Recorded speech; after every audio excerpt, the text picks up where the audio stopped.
नमस्कार। Last class में हमने ब्रायोफाइट्स का जनरल डिस्क्रिप्शन पढ़ा था, उसके हैबिटेट और किस तरीके से उनकी प्लांट बॉडी का स्ट्रक्चर, उनके asexual reproduction and sexual reproduction. अब इसमें हम ब्रायोफाइट्स को हमने दो ग्रुप में डिवाइड किया है, लिवरवर्ट्स और मॉसेस में। अब हम उनको लिवरवर्ट्स और मॉसेस को डिस्कस करेंगे। The liverworts grow usually in moist shady habitats such as bank of streams, marshy grounds, damp soil, bark of tree and deep in the wood. Liverwort भी मॉइस्ट शेडी हैबिटेट में grow करते हैं। इनमें से किसी नदी के किनारे पे, कोई पानी का झरना है उसके किनारे पे, और कोई भी जहाँ पे भी डैम्प एरिया है, जहाँ पर पानी बना रहता है, मॉइस्चर बना रहता है, वहाँ पर मार्शी ग्राउंड में, डैम्प सॉइल में, और बरसात के दिनों में पेड़ों पे भी ग्रो करते हैं, जब पेड़ की बार्क पे बहुत सारा नमी या पानी बना रहता है वहाँ पर। और वुड के जो उसके डीप इन द वुड्स, उन सब चीज़ों पे ग्रो करते हैं। The plant body of the liverwort is thalloid that is Marchantia. तो प्लांट बॉडी जो लिवरवर्ट्स की होती है वो थैलॉइड होती है, जैसे कि हमने मार्केंशिया में देखा था। The thallus is dorsiventral. तो इनका थैलस जो होता है वो डॉर्सीवेंट्रल होता है and closely appressed to the substratum, और सबस्ट्रेटम पे चिपका हुआ रहता है, जैसे हम डायग्राम में देखते हैं। तो ये डॉर्सीवेंट्रल थैलस है। ये जो इनकी ऊपर की सर्फेस है ये डॉर्सल है, और हम इसको सबस्ट्रेटम से निकाल लें, जो राइजोइड्स है ना, इसके थ्रू ये सबस्ट्रेटम पर चिपका रहता है, हम इसको निकाल लें सबस्ट्रेटम से, तो इसके जो पीछे की सर्फेस होगी, जहाँ से हमें राइजोइड्स और स्केल्स ग्रो करते हुए दिखाई देंगे, तो वो इसकी वेंट्रल सर्फेस हो जाएगी। तो हम कहते हैं कि प्लांट बॉडी जो है वो डॉर्सी वेंट्रल है। एक साइड इसकी डॉर्सल है, दूसरी साइड वेंट्रल है। तो ऐसे प्लांट को हम कहते हैं कि ये डॉर्सी वेंट्रल है। The thallus is dorsiventral and closely appressed to the substratum.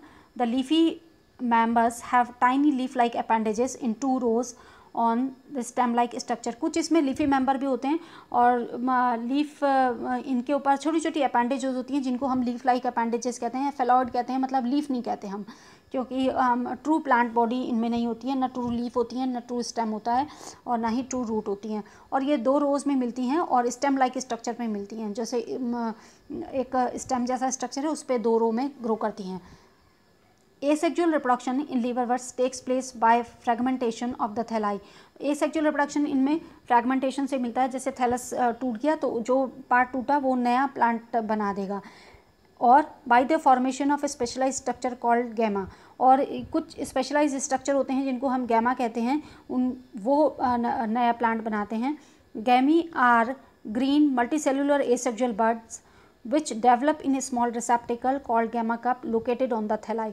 तो ये जो गैमी होते हैं ये ग्रीन होते हैं, मल्टीसेल्युलर होते हैं, और एसेक्सुअल बड होते हैं। इनको हम बड की फॉर्म में कह सकते हैं, एसेक्सुअल बड होते हैं, विच डेवलप इन स्मॉल रिसेप्टिकल, जो एक स्मॉल रिसेप्टिकल के पर ग्रो करते हैं, और इन को हम क्या बोलते हैं, गैमा कप बोलते हैं, जो कि थैलाई पे लोकेटेड रहते हैं। जैसे कि हमने उस पर देखा था मार्केंशिया पे, ये कप लाइक स्ट्रक्चर ग्रो कर रहे हैं, ये जो हैं ये इनको हम गैमा कप बोलते हैं। ये ग्रो कर रहे हैं, इस तरीके से होता है इनमें।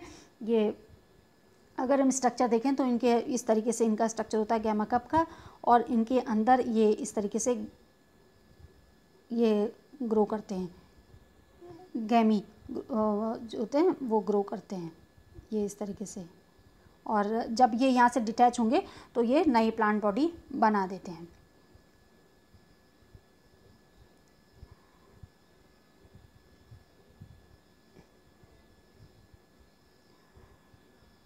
The gamete become detached from the parent body and germinate to form new individual.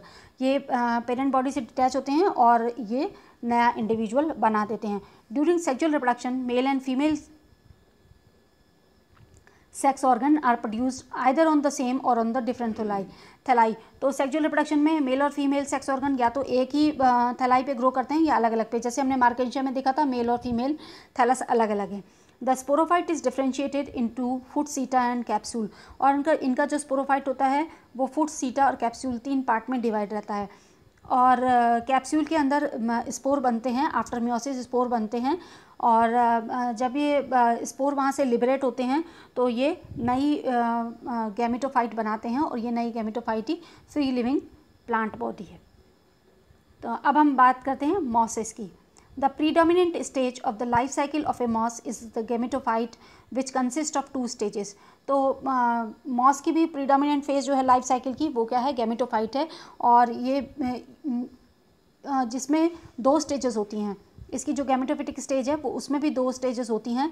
The first stage is the protonema stage which develop directly from the spore, और जो फर्स्ट स्टेज होती है इसको हम प्रोटोनिमा स्टेज कहते हैं, और ये ऐसे धागे लाइक स्ट्रक्चर होता है, जैसे ये ना, ये इस तरीके से धागे लाइक स्ट्रक्चर होता है, और ये सॉइल में इस तरीके से पड़ा रहता है, ये इस तरीके से, तो हम इसको प्रोटोनिमा कहते हैं।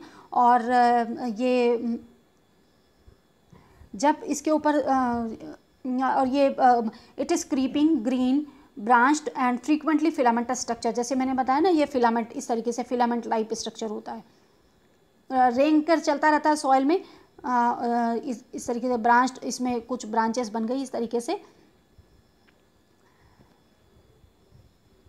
The second stage is the leafy stage, दूसरी स्टेज इसकी लीफी स्टेज होती है, which develop from the secondary protonema at the lateral bud, और ये इसी प्रोटोनिमा पे, जो सेकेंडरी प्रोटोनिमा होता है उस पर ये कुछ बड ग्रो करती हैं जो लीफी स्टेज बनाती हैं। They consist of upright cylinder axes bearing spirally arranged leaves, और ये अपराइट होता है, सिलेंडर एक्सेस होती है, और इस पर स्पायरली अरेंज्ड लीव्स होती हैं, जैसे कि हम फिनेरिया को देख रहे थे, तो वो लीफी स्टेज है। They attach to the soil through multicellular and branch rhizoids, और ये भी सॉइल से मल्टीसेलुलर ब्रांच राइजोइड से अटैच रहता है। This stage bear the sex organ, और ये स्टेज सेक्स ऑर्गन बियर करती है। जैसे मैं आपको दिखा देती हूँ, फिनेरिया जो है वो लीफी स्टेज है, ये डायग्राम में दिखाया गया है ना, ये फिनेरिया, ये लीफी स्टेज है, ये गैमेटोफाइट है, ये इसके लीव्स हैं, और फिर इस पे सेक्स ऑर्गन होंगे, और ये इन सेक्स ऑर्गन में जो आर्किगोनिया उसमें एक्स सेल होगा, एक्स सेल से एंथेरोजोइड ज्वाइन करेंगे और फिर ये स्पोरोफाइट बनाएगा, और ये कैप्सूल है, इस कैप्सूल में मियोसिस से स्पोर बनेंगे, ये स्पोर लिबरेट होंगे, फिर ये गैमेटोफाइट बनाएगा। तो ये लीफी स्टेज है मॉस की।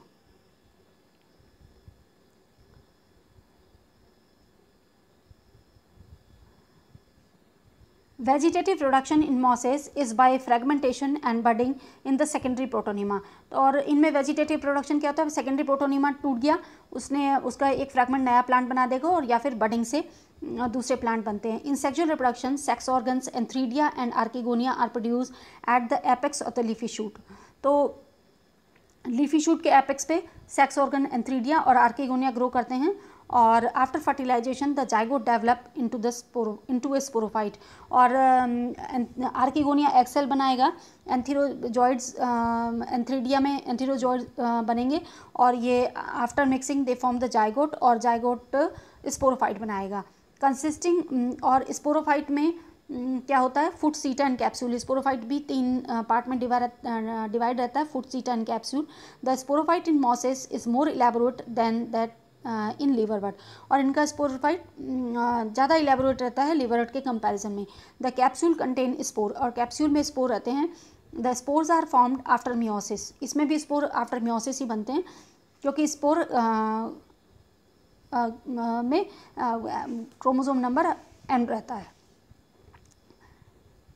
The mosses have an elaborate mechanism of spore dispersal, और mosses में spore dispersal के लिए स्पेशल मैकेनिज्म रहता है, और the common example of mosses are Funaria, Polytrichum and Sphagnum, जैसे कि मैंने आपको एग्जांपल दिखाया था फिनेरिया का और स्पैग्नम का, तो ये और पॉलीट्राइकम ये मॉसेस के एग्जांपल है। तो हमने ये इसके फर्स्ट वीडियो में हमने पढ़ा था ब्रायोफाइट का डिस्क्रिप्शन, और ये सेकंड वीडियो में हो गया इसका हमारा लिवरवट और मॉस का डिस्क्रिप्शन। तो thank you for this class.